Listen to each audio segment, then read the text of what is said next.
Guys, in today's video, I'm showing you guys the best Xayah loadout that you guys should be using. I got you guys when it comes to the ADC build, so let's break this down. The first item is Navari Quick Blades. This item is, honestly, it feels like a must for me.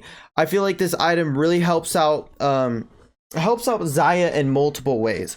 First off, you get a nice attack damage, which is great. You get 25% crit rate, which is good. You get the 15 ability haste, but the passive on the quick blades is the best. The deft strikes. Critical attacks reduce your non-ultimate ability cooldowns by 15% of their remaining cooldown.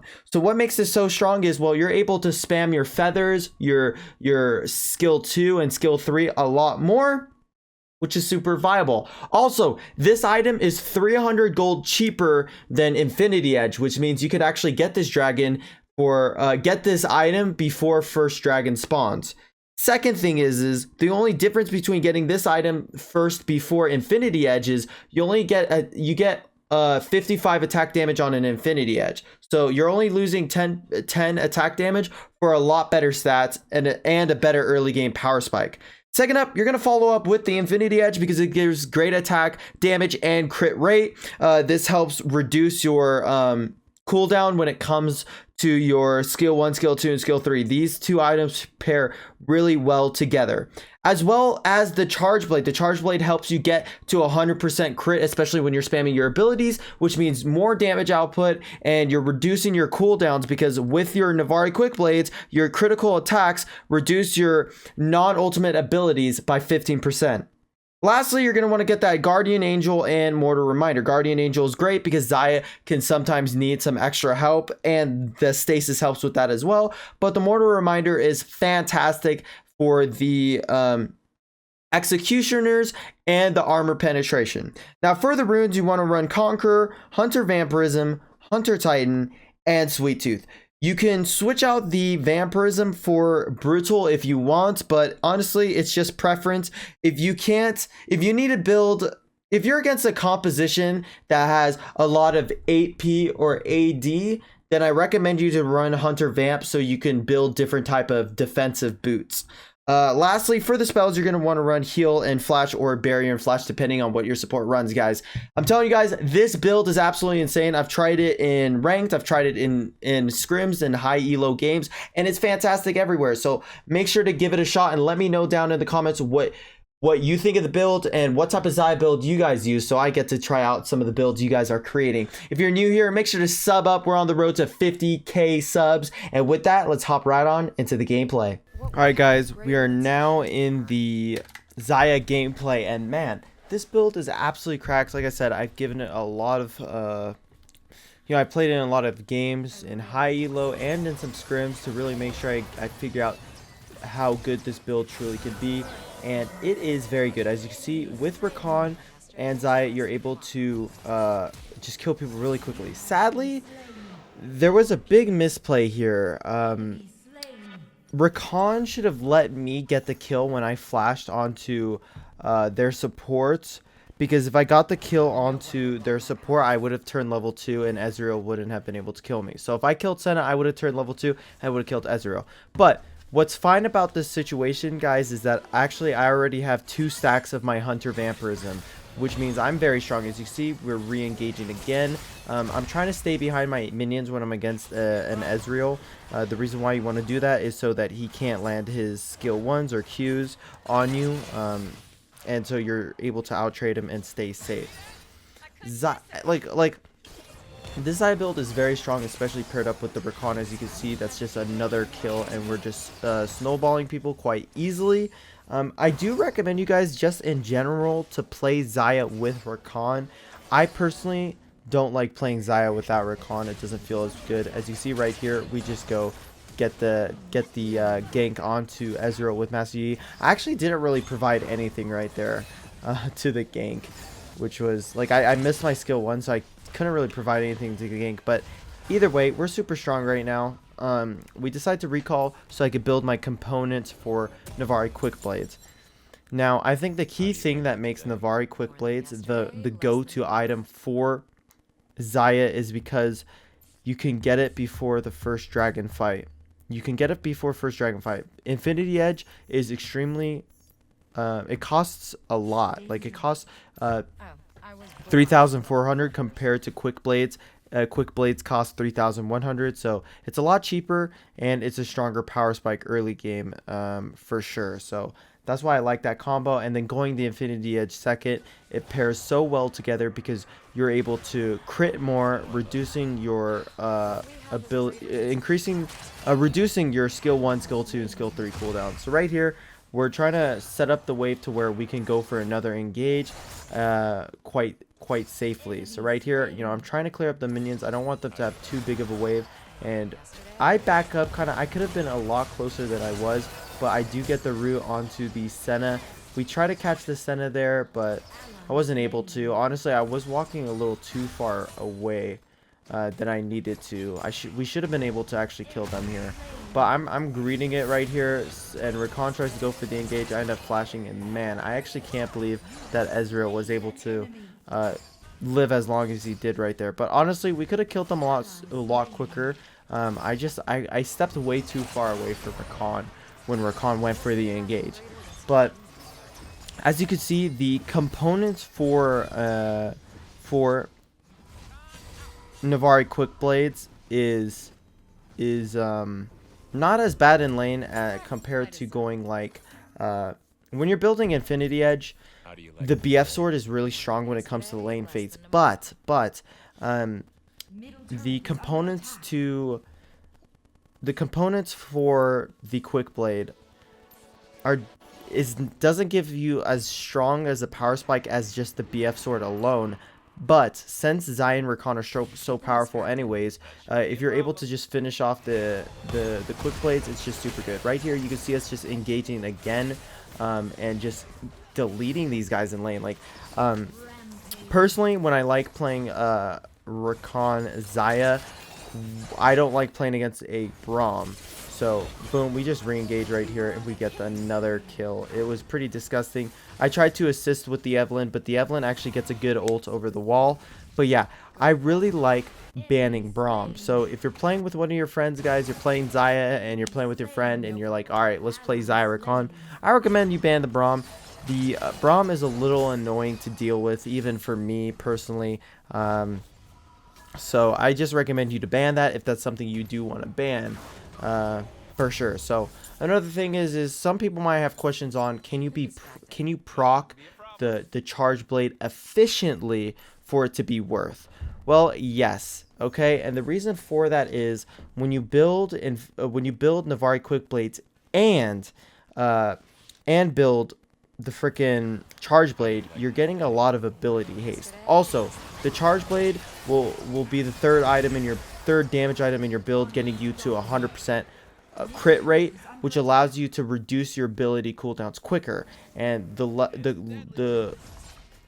less your, like, the more reduced cooldown your abilities means you could spam your abilities a lot more, which gives you more radiance stacks for your charge blade. So right here, there was actually a huge misplay. I ended up getting the root. I was trying to make the plays, but it didn't work out. I kind of, like, the way I positioned and wasted my ult was not good. Like, and we still could have turned on that a lot better, but it is what it is. But once you get so once you get the 3 items, you're super strong. But let's just go over the power spikes, right? So you get a power spike with your Navari Quick Blade. You get the power spike again once you finish your 2 items, and you get another spike when you get to the 3rd item. When you get to 3 items with the charge blade, you're actually super strong, and you really want to just start charging at people. The key thing though is no Xayah build is good if you misplay the early game. Okay, guys, this is very key. Like, you could build anything on Xayah, and it won't be good if you don't abuse the strengths she has in the early game. So that's why it's not very smart to play Xayah without the Rakan, because Rakan enables her to play to her full potential, and it goes the other way. Like, Xayah helps Rakan play to his full potential as well. So right here, we're just taking and focusing on this tower, and we're going to keep pushing our lead. I mean, at this point, I'm up a bunch of kills, a bunch of assists. I'm up full turret gold. So I'm very strong in this game, and so is our Rakan. So we're trying to look for another engage, yet we do, and man, Selma's Recon is just so clean. I try to go for the root on Senna. I do get it, but I mean, man, like, how am I? I'm looking at this back. How was I tanking that turret? Right here, I'm waiting for Fiora to use her repost, and then I look for the stun, which was nice and clean. Me and Selma were both doing the same thing. Right there, I thought Annie Bear was trying to root me, but she or trying to use her ultimate, but she didn't. So I kind of wasted my ult there. Right here, we're getting the reset. I'm picking up the Infinity Edge, which is another huge power spike. I decide to go QSS here, guys. And the reason why I decide to go QSS is for the Annie Bear and for the Senna root. And also, guys, I'm trying to practice my QSS. I usually build stasis. I feel quite comfortable on stasis, but with Xayah, you already have your ultimate, so you don't necessarily need stasis all the time. Right here, we look for the engage onto Annie. Annie decides to flash away, which is nice. I mean, dude, look how easy it is for us to make the Annie flash away like she did. So right here, we're just chilling in the lane, like kind of in the, I was trying to look for an engage behind them, but it was very hard to actually engage behind them. So right here, I'm just getting some autos where I can. We get a huge charm. I'm looking for I was looking for a big root there, so I ended up not using my root at all, which I think was a misplay. And also, I kind of wasted my flash. That was like a little misplay. Man, dude, these turrets need to leave me alone. I swear to God, these turrets are on me 24/7. So right here, I look to try to kill the Evelyn. Man, I was really mad at what happened right here. But look how much I have. 11 feathers. I just recalled 11 feathers. Like, my cooldowns are ridiculous. Just to keep this in mind, man. Once your W or your second ability is out, you actually have a 3-second cooldown, so you could use your W again. So that is pretty OP, and you can only get to that point with the Navari Quick Blades, guys. I mean, I think it's a very underlooked item currently. I mean, it is built on Graves, for example, but like, you don't see much Lucian players, for example, running Navari Quick Blades. I think there is a chance that you could really run that, but you can see right here, boom. We just get the kill so quick and fast. You could see my cooldowns already up again, and I didn't even get to auto much. The more I auto, the more damage I will do. So right here, we look for the engage onto Annie. I didn't QSS actually quick enough. Like I said, I'm still trying to work on it. The Evelyn goes on me, but man, look how much damage I do. I could have lived, bro. I actually could have lived. As you can see in the camera, I was telling Selma to wait, that's actually so funny. You can see my reaction. I was like, bro, I was like, yo, low-key Selma could have came back and helped me out a bit instead of leaving me on my own. But right here, my teammates decide to go back in and try to fight a bit. I'm like waiting to spawn up in 8 seconds, and to be honest, like, what I want to do is I want to go get the red buff, because once I get the red buff, I'll be a lot stronger. My hits will do a lot more damage. Also, I'm able to get that little slow going on too. And I mean, at this point, guys, like, I'm just so strong. Like, I could do literally whatever I want. And I think that's the key, guys, with ADCs. You want to get to the point in this, you want to get to the stage of where you could literally do whatever you want and absolutely destroy people. And so, yeah, I know a bunch of people, like, I used to not be a fan of Xayah last patch. But she's she's an S tier ADC 100%. But I just am not, she's not necessarily a champion I like playing all the time. But with Navari Quick Blades, it actually makes her super fun. So right here, we go on to the Evelyn, and she tries to run away, but she just can't. I QSS that Annie. I definitely need to get quicker at it. I ended up kind of wasting my ult, and bam. But you could just see this damage, guys. You could actually legit just see it. I literally have all my abilities up 24/7. Oh my god, the Fiora's repositioning right there was actually super clean, dodging my feathers. But man, guys, Selma is just taking all my kills with this recon. It's actually insane. Oh my god. But right here, now we're resetting to get to Charge Blade, and then this is where you could really see things go down with this Charge Blade. Like, you guys are about to see it. I'm trying not to spoil it, but this is where with these 3 items, you're literally cracked out of your mind. I mean, most of the key builds you see, like, for example, on Corki's, Essence Reaver, Charge Blade, Infinity Edge. I mean, Infinity Edge, Charge Blade are definitely key items you want in your ADC build, no matter what you're playing. Right here, we hop onto the Senna. We pop the Senna's flash. Not a bad trade for us whatsoever. You can see my W's up literally right now. It's just on such a low cooldown. I could literally use it whenever I want. Boom. I get the kill onto Annie. I go in. That was a huge charm, or a huge stun by Rakan, and right here I am just waiting out the Fiora repost. Get that kill. Go in onto Ezreal, and boom, baby. Quadra kill. Why did the Akali get the kill onto Evelyn? Maybe that was a penta. Who knows? But it was taken away too early, bro. It really was. Right here, we decide to make the call whether if we can end or not. And let me tell you this right now. I mean, it gets close here, but we really couldn't end. I wasn't doing too much damage to this, to be honest. And also, we didn't have the minions to do damage for us as well. So it wasn't really viable. So we end up just backing out and running. And make sure when you guys recall in a safe spot, guys. Make sure to walk, take that extra time, recall. Don't do any crazy greedy recalls. And as you can see, that's exactly what we did. And Selma ended up dying. We should have just kept running a little more. But yeah, right here I clear out this lane. It's like, alright, I'm just going to reset, buy more damage, and get the red buff, and then look for another team fight, right? Because I'm literally so freaking strong. It's disgusting. Like, guys, I'm telling you right now, you need to give this Xayah build a shot. I mean, the old build, I mean, I'm trying to think of all the real options you could go.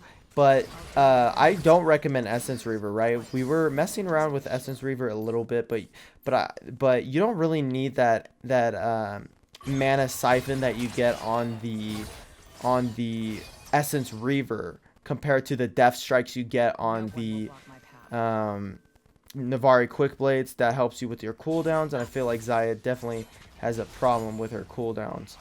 So right here, we're just shoving in the wave. I'm not really using my abilities. I'm trying to wait for a fight. And guys, look at Rakan's engage right here, actually. It was so good. Look at this, guys. Look at this. Look how clean it was. Look how clean it was right here. 3, 2, 1. Boom, baby. That was huge. Oh my god, they had their flashes up. I actually ended up putting myself in a bad position because I ended up taking the turret aggro, which was so bad. I don't actually know I ended up taking the turret aggro. So I think I take the blue buff and go back. I'm pretty sure I go back. But man, you can see how many feathers I just get on the ground. Yeah, I decided to go back. But that was a huge Rakan ulti. I'm really surprised that I was not able to put in more work there because of the turret aggro. But right here, look at these shots. Boom, dead. Boom, boom, dead. Boom, boom, boom, boom. Dead, baby. Dead, dead, dead. Let's try to hit that Senna. I think I was trying to greed, but I knew I was super low. So, boom, boom, boom. Another double kill for the Master Yi. I'm just not good at last hitting kills. But yeah, guys, that is the Xayah build. Let me know your thoughts in the comments down below. If you're new here, make sure to sub up. And guys, we got more ADC build videos coming soon for patch 2.4 because there's a bunch of new items. And I hope you guys are enjoying these type of videos so far. All right, guys, I'll catch you guys in the next one. Peace.